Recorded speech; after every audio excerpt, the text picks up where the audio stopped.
નમસ્કાર, દેશ પરદેશમાં આપનું સ્વાગત છે। હું છું વિશાલ કાનાણી। બુલેટિન જોઈશું વિસ્તારથી, પરંતુ તે પહેલા નજર કરીએ 2 મિનિટમાં 10 ખબરો પર।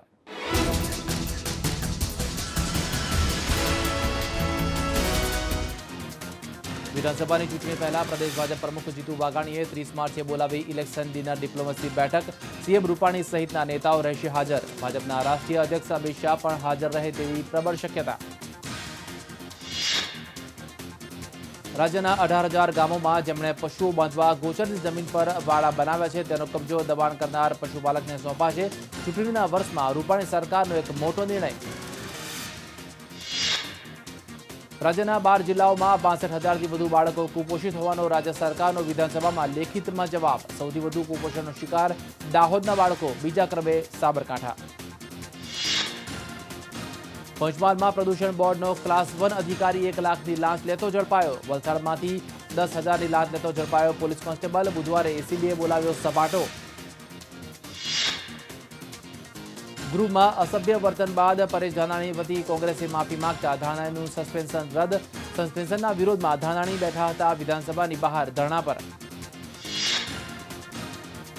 રાજકોટના પડધરીમાં મોવિયા ગામની મંડળીનો વહીવટ સાંસદ વિઠ્ઠલ રાદડિયા બંધ કરતા ખેડૂતોને નોંધાવ્યો વિરોધ। વિઠ્ઠલ રાદડિયાના વિરોધમાં 5 ગામના ખેડૂતોએ અર્ધનગ્ન અવસ્થામાં કર્યા દેખાવ। અમદાવાદમાં ગુજરાત યુનિવર્સિટી વિસ્તારમાં આવેલા લોન્જ 9 હુક્કા બારમાં પોલીસના દરોડા। હુક્કો પીતા 12 યુવાનોની કરાઈ અટકાયત। રાજકોટમાં બોમ્બ પ્લાન્ટ કરવાના કાવતરાનો અમદાવાદ ક્રાઇમ બ્રાન્ચે કર્યો પર્દાફાશ। પોલીસને હાથ લાગ્યા 4 આરોપી। મુખ્ય સૂત્રધાર દિનેશ પોલીસ પકડથી બહાર।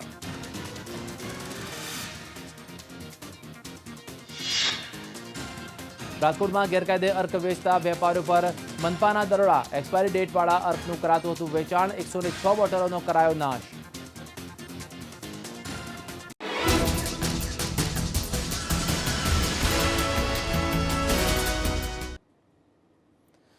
દેશ પ્રદેશમાં મહત્વના સમાચારો પર નજર કરીએ તો યુકેની સંસદની બહાર ગોળીબાર થયો છે। બ્રિટિશ સંસદની બહાર ગોળીબાર થયો છે। આ ગોળીબારના પગલે યુકેનું હાઉસ ઓફ કોમન્સ લોક કરી દેવામાં આવ્યું છે અને વેસ્ટમિન્સ્ટર બ્રિજ બંધ કરી દેવાયો છે। બ્રિટિશ પોલીસે આ હુમલાને આતંકવાદી હુમલો ગણાવ્યો છે। યુકેના પ્રધાનમંત્રીના પ્રવક્તાના કહેવા મુજબ પ્રધાનમંત્રી થેરેસા મે સલામત છે।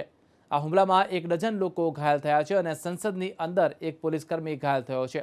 યુકેના મંત્રીના કહેવા મુજબ હુમલો કરનાર વ્યક્તિને ઠાર મરાયો છે।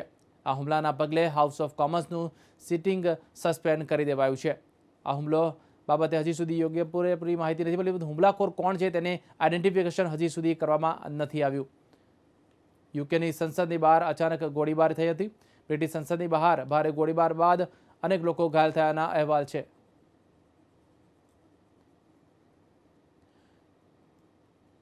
તો આ વિશે વધુ માહિતી મેળવીએ સત્યેન્દ્રજી પાસેથી, જે વરિષ્ઠ પત્રકાર છે યુકેમાં। સત્યેન્દ્ર, જે રીતે જોવા જઈએ તો આ હુમલાની જવાબદારી હજી સુધી કોઈ સ્વીકારી નથી, પરંતુ શું આને આતંકવાદી હુમલો કહી શકાય ખરો? અત્યારે જે પ્રિલિમિનરી રિપોર્ટ આવી રહ્યા છે એમાં તો જે અહીંયાના જે ન્યૂઝ ચેનલ્સ જે કહી રહ્યા છે અને જે પ્રિલિમિનરી જે રીતનું આ અટેક છે એ પ્રમાણે તો એવી જ શંકા છે કે આ ટેરર અટેક જ હશે। કારણ કે જે રીતે અટેક થવામાં આવ્યું છે અને જે રીતે ગવર્મેન્ટનો જે રિસ્પોન્સ છે, જે સિક્યોરિટી એસ્ટાબ્લિશમેન્ટનું જે આખું રિસ્પોન્સ છે એ પ્રમાણે તો પ્રિલિમિનરીલી તો ટેરર અટેક જ છે। સત્યેન્દ્રજી, જે રીતે જોવા જઈએ તો અટેકને આતંકવાદી તરીકે અત્યારે તો ટ્રીટ કરવામાં આવી રહ્યો છે। કેવી સાવધાનીના પગલાં લેવામાં છે? અલર્ટની જો વાત કરીએ તો શું સમગ્ર વિસ્તારના કોર્ડન કરીને અલર્ટ જાહેર કરાયું છે? હા, તો જેટલું પણ જે સેન્ટ્રલ લંડનનું જે મેજર ટચ પોઈન્ટ્સ છે, જે એન્ટ્રી પોઈન્ટ છે, બધી જગ્યા એ આખું કોર્ડન ઓફ કરી દેવામાં આવ્યું છે। અને આ જે એરિયા જે છે એ પોલિટિકલ હબ અને મીડિયા હબ છે લંડનનું, અને ત્યાં બહુ જ ટુરિસ્ટ એક્ટિવિટી હોય છે। અને અત્યારે જે રીતે જે આને લોકડાઉન કરવામાં આવ્યું છે એમાં જેટલા પણ ટ્યુબ સ્ટેશન્સ છે અને જે આખી જે 3 સ્ક્વેર માઇલનું જે આખું પેરામીટર છે એ આખું બ્લોક કરવામાં આવ્યું છે। હુમલાખોરની પહેચાન હજી સુધી શક્ય નથી થઈ શકી, પરંતુ જે રીતે જોવા જઈએ તો તેમની પ્રાથમિક તપાસમાં કોઈ હથિયારો અથવા કોઈ શંકાસ્પદ સંદેહાસ્પદ વસ્તુઓ મળી આવી હોય એવું કંઈ ખરું? તો જે હજી જે કહેવામાં આવી રહ્યું છે એ પ્રમાણે એવું થયું છે કે જે એક નાઇફ અટેક હતો જેનાથી આ શરૂઆત થઈ. તો જે વેસ્ટમિનિસ્ટર જે બ્રિટિશ સંસદની પાછળ જે કમ્પાઉન્ડની પાછળથી લાગેલો એક વેસ્ટમિનિસ્ટર બ્રિજ છે એના પર એક માણસ એક નાઇફ લઈને એને પોલીસમેન પર અટેક કર્યો અને એના પછી એને ગોળી મારવામાં આવી અને એના પછી ત્યાંથી જ એટલે એ બ્રિજથી જ પસાર થઈને એક કાર પેડેસ્ટ્રિયન્સ જે ફૂટપાથ પર જે લોકો ચાલતા હતા એમના ઉપર દોડી ગઈ અને ત્યાં જે વેસ્ટમિનિસ્ટર સ્ક્વેર પર આવીને એને રોકવામાં આવી. તો અત્યારે જે ન્યૂઝ રિપોર્ટ્સમાં ને જે બીજી બધી જગ્યાએ જે ખબર પડી રહી છે એના પ્રમાણે કે અહીંયા આખા એરિયામાં કોર્ડન્ડ ઓફ છે અને આપણે જે પ્રિલિમિનરી રિપોર્ટ્સ હતા એમાં કહેવામાં આવ્યું હતું કે જે અટેકર હતો એ એશિયન મૂળનો હતો. એશિયન મૂળ એટલે ઇન્ડિયન, પાકિસ્તાની, બાંગ્લાદેશી કે શ્રીલંકન હોઈ શકે અને આ અનકન્ફર્મ્ડ અનઓફિશિયલ રિપોર્ટ છે. એવું કહેવામાં પણ આવે છે કે પોલીસ જે છે એ એક સ્ટેટમેન્ટ કરવાની છે 15 મિનિટની અંદર. તો એનાથી વધારે પછી માહિતી મળી શકશે કે. જી આભાર સત્યેન્દ્રજી સમગ્ર માહિતી આપવા બદલ. તો સત્યેન્દ્ર શ્રીવાસ્તવ હતા જે યુકેમાં જાણીતા વકીલ છે અને તેમણે આ અહેવાલ આ સમગ્ર બાબતે વિગતે માહિતી આપી અને પડેપણની માહિતી યુકેના હુમલા બાબતે તમને એબીપી અસ્મિતા આપતું રહેશે. દેશના સમાચારોમાં આગળ વધીએ તો ઉત્તર પ્રદેશના મુખ્યમંત્રી યોગી આદિત્યનાથે બુધવારે સાંજે મંત્રીઓને ખાતાઓની ફાળવણી કરી. આવો નજર કરીએ મહત્વના નેતાઓના ખાતાઓ પર. યુપીના સીએમ યોગી આદિત્યનાથ મંગળવારે દિલ્હીમાં ભાજપ અધ્યક્ષ અમિત શાહ સાથે મુલાકાત કરી હતી, જેમાં તેમણે પોતાની સરકારના મંત્રીઓના ખાતાઓની વહેંચણીની ચર્ચા કરી હતી. આ ખાતાઓની ફાળવણીની જાહેરાત બુધવારે સાંજે કરવામાં આવી. સીએમ આદિત્યનાથે પોતાની પાસે ગૃહ અને મહેસૂલ સહિત 25 વિભાગો પોતાની પાસે રાખ્યા છે, જ્યારે નાયબ મુખ્યમંત્રી કેશવ પ્રસાદ મૌર્યને પીડબ્લ્યુડી, વિજ્ઞાન અને પ્રાદ્યોગિક વિભાગના મંત્રી બનાવાયા છે, જ્યારે દિનેશ શર્માને માધ્યમિક અને ઉચ્ચ શિક્ષા મંત્રી બનાવાયા છે. રાજેશ અગ્રવાલને નાણાં મંત્રાલય સોંપવામાં આવ્યું છે, જ્યારે સુરેશ ખન્નાને સંસદીય કાર્યમંત્રી બનાવાયા છે. સૂર્ય પ્રતાપ શાહીને કૃષિ મંત્રી, જ્યારે ધર્મપાલને સિંચાઈ મંત્રી બનાવવામાં આવ્યા છે. સુરેશ રાણાને શેરડી વિકાસ અને ખાંડ મિલ મંત્રી બનાવાયા, જ્યારે સ્વામી પ્રસાદ મૌર્યને સહકાર મંત્રી, શ્રીકાંત શર્માને વીજળી મંત્રી, જ્યારે રીટા બહુગુણા જોશીને મહિલા કલ્યાણ મંત્રી બનાવવામાં આવ્યા છે તથા મોહસિન રઝાને લઘુમતી કલ્યાણ મંત્રી બનાવાયા છે. યુપીના રાજ્યપાલ રામ નાઈકે યુપીના સીએમના પ્રસ્તાવને બંને નાયબ મુખ્યમંત્રીઓ સહિત તમામ 22 મંત્રીઓ, 9 રાજ્યમંત્રીઓ તથા 13 રાજ્યમંત્રીઓને તેમણે ફાળવાયેલા ખાતાઓ મુદ્દે પોતાનું અનુમોદન આપી દીધું છે. યુપીમાં યોગી આદિત્યનાથની સરકાર પૂરી રીતે એક્શનમાં આવી ચૂકી છે. આજે મંત્રીઓને વિભાગોની ફાળવણી પહેલા ખુદ મુખ્યમંત્રી આદિત્યનાથે પૂરા સચિવાલયનું નિરીક્ષણ કર્યું અને ઓફિસોમાં સાફ સફાઈની હાલત જોઈ હતી. ત્યારબાદ એ આદેશ જારી કરી દેવાયો કે સરકારી ઓફિસ અને હોસ્પિટલમાં હવે ફરજ દરમિયાન કોઈપણ કર્મચારી કે અધિકારી પાન ગુટકા નહીં ખાઈ શકે.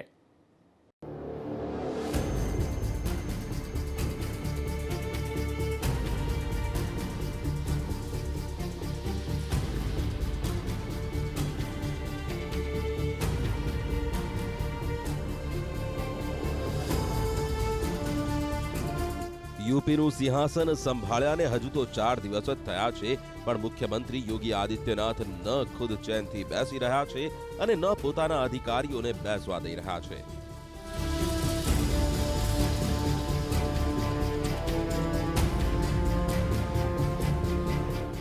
આદિત્યનાથે ઉત્તર પ્રદેશ સચિવાલયનું નિરીક્ષણ કર્યું. ઉપમુખ્યમંત્રી કેશવ પ્રસાદ મૌર્યની સાથે તેઓ સચિવાલયમાં અલગ અલગ ઓફિસોમાં ગયા અને ત્યાંની હાલત જોઈ. નાનામાં નાની ચીજ પર તેમની નજર હતી. જુઓ, ચાલતા ચાલતા તેઓ ખુરશીની હાલત જોઈ ઊભા રહી ગયા, એટલે સુધી કે પાણી પીવાની જગ્યા પર પણ તેઓ અધિકારીઓને નિર્દેશ દેતા નજર આવ્યા. माननीय मुख्यमंत्री जी ने आज पूरे एनेक्सी का निरीक्षण किया है, सभी तलों का निरीक्षण किया है और उन्होंने निर्देश दिया है कि पूरा स्वच्छ वातावरण और स्वस्थ वातावरण यह एनेक्सी का भी रहे और प्रदेश का भी रहे। परिवर्तन जो हुआ है वो दिखाई देना चाहिए। મુખ્યમંત્રી આદિત્યનાથે આશરે 45 મિનિટ સુધી સચિવાલયનું પરીક્ષણ કર્યું। સાફ સફાઈ પર આદિત્યનાથે ખાસ ભાર આપ્યો। આથી જ આજથી આ આદેશ પણ જારી કરી દેવાયા છે કે હવે સરકારી ઓફિસ, હોસ્પિટલ અને સ્કૂલ કોલેજોમાં કામ કરનારા કર્મચારી ડ્યુટી દરમિયાન પાન ગુટકા જેવી ચીજોનું સેવન નહીં કરે। સરકારી ઓફિસમાં પોલિથીનના ઉપયોગ પર પણ રોક લગાવાશે। અધિકારીઓને એ નિર્દેશ પણ અપાયા છે કે તેઓ લોકોની જરૂરિયાતો પર ધ્યાન આપે, તેને ધ્યાનમાં રાખી પોતાના મોબાઈલ પર આવતા તમામ કોલનો જવાબ આપે। આદિત્યનાથે એ નિર્દેશ પણ આપ્યો છે કે અખિલેશ સરકારના સમયમાં નેતાઓને અપાયેલી સુરક્ષાની સમીક્ષા પણ કરાશે અને ઉત્તર પ્રદેશમાં ગાયની તસ્કરીને કોઈ પણ કિંમત પર ચલાવી લેવામાં નહીં આવે। સીએમ આદિત્યનાથ ખુદ પૂરા એક્શનમાં છે અને તેની અસર રાજ્યના અધિકારીઓ પર પણ સ્પષ્ટ દેખાઈ રહી છે। ઉત્તર પ્રદેશમાં ગેરકાયદે કતલખાનાઓ અને છેડતી કરનારાઓ વિરુદ્ધ અભિયાન શરૂ થઈ ચૂક્યું છે। બ્યુરો રિપોર્ટ, એબીપી અસ્મિતા। સરયુ નદીને પાર મુસ્લિમો બનાવી લે મસ્જિદ, નહીતર રાજ્યસભામાં બહુમત મળ્યા બાદ કાયદો બનાવી રામ મંદિરનું નિર્માણ કરાવીશું। આ વાત કરી છે ભાજપ સાંસદ સુબ્રમણ્યમ સ્વામીએ। ત્યારબાદ મુસ્લિમ નેતાઓનું કહેવું છે કે રામ મંદિરના નામે સુબ્રમણ્યમ स्वामी લોકોને ડરાવવાની કોશિશ ન કરે।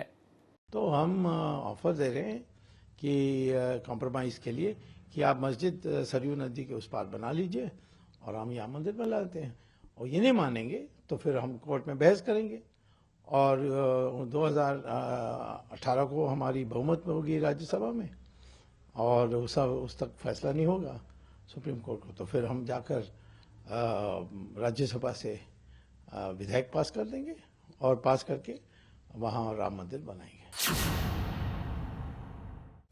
રામ મંદિરના નિર્માણ પર ભાજપ સાંસદ સુબ્રમણ્યમ સ્વામીના આ નિવેદનને લઈ ફરી એકવાર દેશમાં રાજનીતિ ગરમાઈ છે। 2018માં રાજ્યસભામાં બહુમતી મેળવી કાયદો બનાવીને મંદિર નિર્માણની વાત કહેનારા સ્વામીના આ નિવેદનને મુસ્લિમ નેતાઓ ધમકી સમાન ગણાવી રહ્યા છે।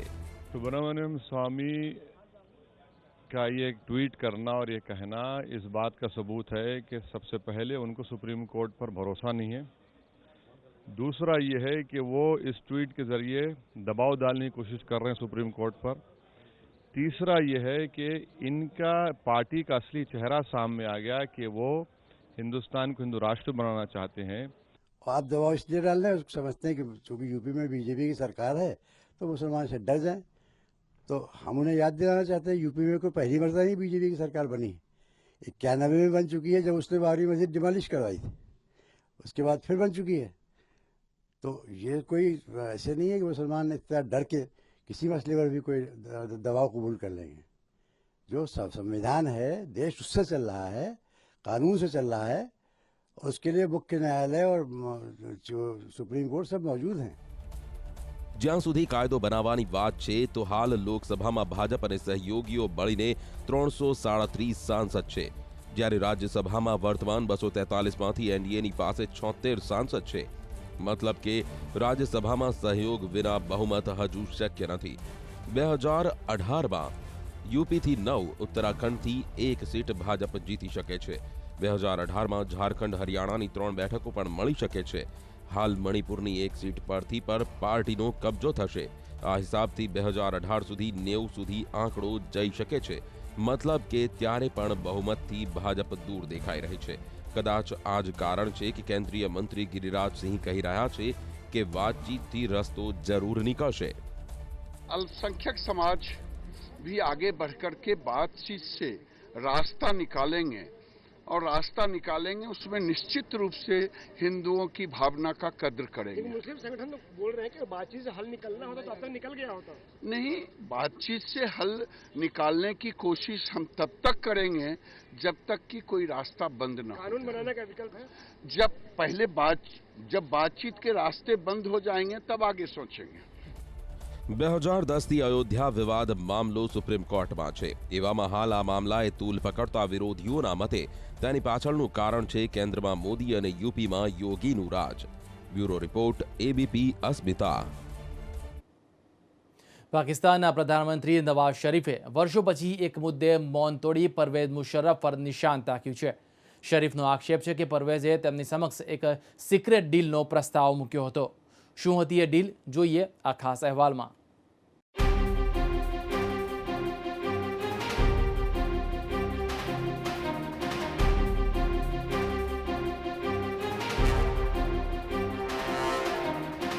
પાકિસ્તાનના અખબાર ધ ડોનમાં છપાયેલા એક અહેવાલે પાકિસ્તાનના રાજકારણમાં ગરમાવો લાવી દીધો છે.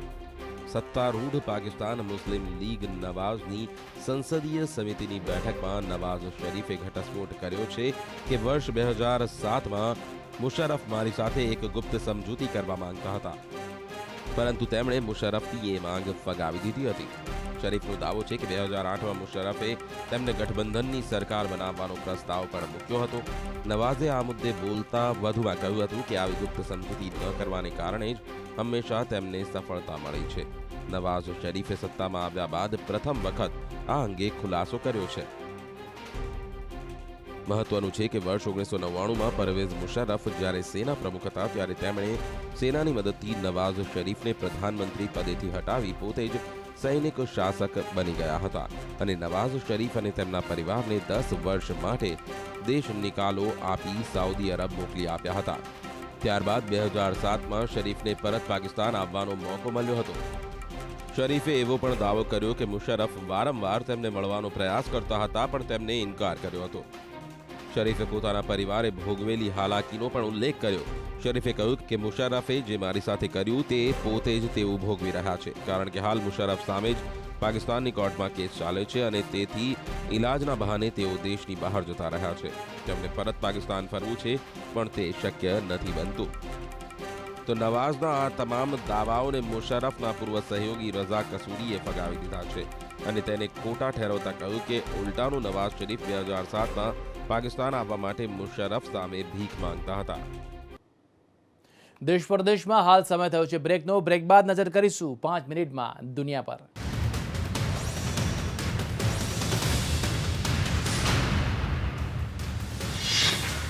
બ્રિટનની સંસદની બહાર આતંકી હુમલો થયો. આ ગોળીબારના પગલે યુકેનું હાઉસ ઓફ કોમન્સ લોક કરી દેવામાં આવ્યું. સાથે વેસ્ટમિન્સ્ટર બ્રિજ પણ બંધ કરી દેવાયો. યુકેના પ્રધાનમંત્રીના પ્રવક્તાના કહેવા મુજબ પ્રધાનમંત્રી થેરેસા મે સલામત છે. આ હુમલામાં 1 ડઝન લોકો ઘાયલ થયા અને સંસદની અંદર એક પોલીસકર્મી પણ ઘાયલ થયો. યુકેના મંત્રીના કહેવા મુજબ હુમલો કરનાર વ્યક્તિને ઠાર મરાયો છે. આ હુમલાના પગલે હાઉસ ઓફ કોમન્સનું સિટિંગ સસ્પેન્ડ કરી દેવાયું હતું. તે સ્થળ પર હુમલો થયો તે ખાસો ભીડભાડવાળો છે. આ વિસ્તારમાં લોકોની ભારે અવરજવર રહેતી હોય છે. સુરક્ષા દળોના મતે હુમલાખોર એશિયન મૂળનો હતો. અલાસ્કાના સૌથી મોટા શહેર તરફ જ્યારે એક અમેરિકન વિમાન જઈ રહ્યું હતું ત્યારે પ્લેનના ઇન્ટરકોમમાં એક જાહેરાત કરવામાં આવી. પ્લેનમાં એક સાપ આવી ગયો છે. આ વિમાનની એ પહેલાની ઉડાનમાં એક મુસાફર પોતાના પાળીને સાપ લઈને આવ્યો હતો, પરંતુ ઉતરતી વખતે તે સાપને પ્લેનમાં જ છોડીને જતો રહ્યો. બોલિવૂડમાં એક જાણીતી ફિલ્મ પણ છે જેમાં આ પ્રકારે વિમાનમાં ઝેરી સાપ આવી ગયો હોય છે તેવી એક્શન જોવા મળી, પરંતુ અહીં સાપ બિનઝેરી હતો. વિમાનના કુલ 7 મુસાફરોમાંથી એક એવા બાળકની જ્યારે આ સાપ પર નજર પડી ત્યારે તે પોતાની જ ખુરશી પર ચડી ગયો હોય તેવા દ્રશ્યો સર્જાયા. રોબ્સ અલાસ્કા કોમ્પ્યુટર ફ્લાઇટ રવિવારે અલાસ્કાથી નીકળી હતી. બાળકની નજર પડી ત્યારે સાપ આરામ ફરમાવી રહ્યો હતો. ટ્રેનમાં પાછળની તરફ એક બેગની નીચે આ સાપ નિંદ્રામાં હતો. હોંગકોંગમાં બ્રાઝિલથી આવતા માંસ પર હોંગકોંગના ગ્રાહકોએ ચિંતા વ્યક્ત કરી હતી. હોંગકોંગના ખાદ્ય વિભાગે દક્ષિણ અમેરિકન દેશથી થતા આયાત પર આ પહેલા જ શંકા વ્યક્ત કરી હતી. સ્થાનિક ટેલિવિઝન ચેનલના જણાવ્યા પ્રમાણે હોંગકોંગની માંસની બજારો બ્રાઝિલિયન માંસથી જ ઉભરાઈ રહી છે. એ પણ એવા સમયે કે જ્યારે હોંગકોંગમાં હાલ પૂરતું ઠંડા અને જમાવેલા માંસ પર પ્રતિબંધ મૂકી દેવાયો હોય. દુકાનદારોના મતે તેઓ હવે બ્રાઝિલનું માંસ નહીં ખરીદે. બ્રાઝિલનું માંસ એટલા માટે જાણીતું છે કારણ કે તે સસ્તું હોય છે અને ચીન બાદ બ્રાઝિલ બીજી પસંદગી છે. આ માંસ સ્વાસ્થ્ય માટે હાનિકારક હોવાના અહેવાલો છે અને સાથે સાથે તેની ગુણવત્તા પર પણ સવાલો ઊભા થયા છે. આ તરફ બ્રાઝિલના માંસ પર સવાલો ઉઠતા બ્રાઝિલના કૃષિ મંત્રીએ મંગળવારે માંસનું પેકિંગ કરતી એક જગ્યા પર જઈને પોતે બગડી ગયેલા માંસ મામલે તપાસ કરી હતી. ઉલ્લેખનીય છે કે મંગળવારે હોંગકોંગ, જાપાન, મેક્સિકો જેવા દેશોએ બ્રાઝિલથી આવનારા માંસ પર પ્રતિબંધ મૂક્યો હતો. આ દેશોના મતે બ્રાઝિલથી બગડી ગયેલું માંસ આપવામાં આવે છે, જેથી હવે બ્રાઝિલના કૃષિમંત્રી બ્લારુએ માગીએ એક મરઘાનું માંસ પેક કરતી ફેક્ટરીમાં મુલાકાત કરી હતી.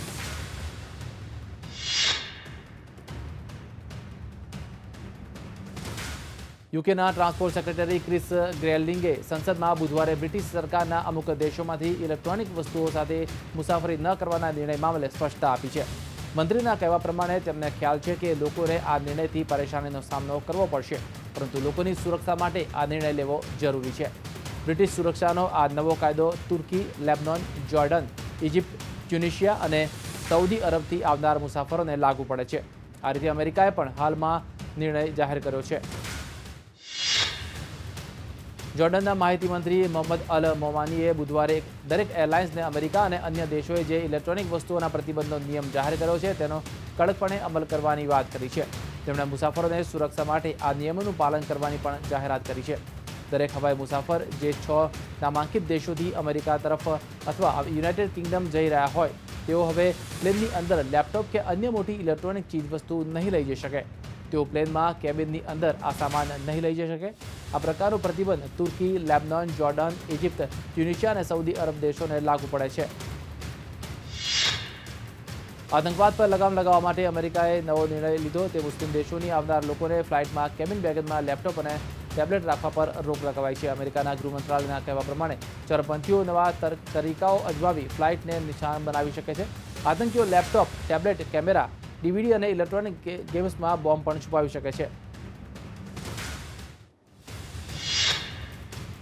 અમેરિકાના કેબિન બેગેજમાં લેપટોપ, કેમેરા પર પ્રતિબંધના નિર્ણય લીધાના થોડા સમય બાદ બ્રિટને પણ કેટલીક ઉડાનોને લઈને આ પ્રકારના પ્રતિબંધ લગાવવાની જાહેરાત કરી અને બ્રિટન બાદ કેનેડાએ પણ મુસ્લિમ દેશોથી આવતી ફ્લાઇટ પર આ પ્રકારના પ્રતિબંધો લગાવવાની તૈયારીમાં છે. જોકે અમેરિકાના આ પ્રતિબંધને તુર્કીની સરકારે અન્યાયી ગણાવ્યો છે અને પ્રતિબંધને હટાવવાની માંગ કરી છે. દક્ષિણ ચાઇનાના સિયુઆન પ્રાંતમાં આવેલા પાંડા બ્રીડિંગ સેન્ટરથી એક પાંડાના દ્રશ્યો સામે આવ્યા. આ પાંડાએ તેના રમકડા ચારે તરફ ફેલાવી રાખ્યા હતા. જ્યારે તે રમકડાને પાંડાનું ધ્યાન રાખનાર મહિલાએ તેના પાંડા એક જગ્યાએ ગોઠવવા માટે લઈને નાસવાનું શરૂ કર્યું તો પાંડા પણ એક ઉંદરની જેમ તેની પાછળ દોડવા લાગ્યું. તેને પોતાના રમકડા ફેલાયેલા જ પસંદ હતા. અંતે જ્યારે મહિલા તેના રમકડા લઈને જતી રહી તો પાંડાએ વિરોધ દર્શાવતા મેદાન માટે ચારે તરફ ઉછળીને કૂદાકૂદ કરી હતી.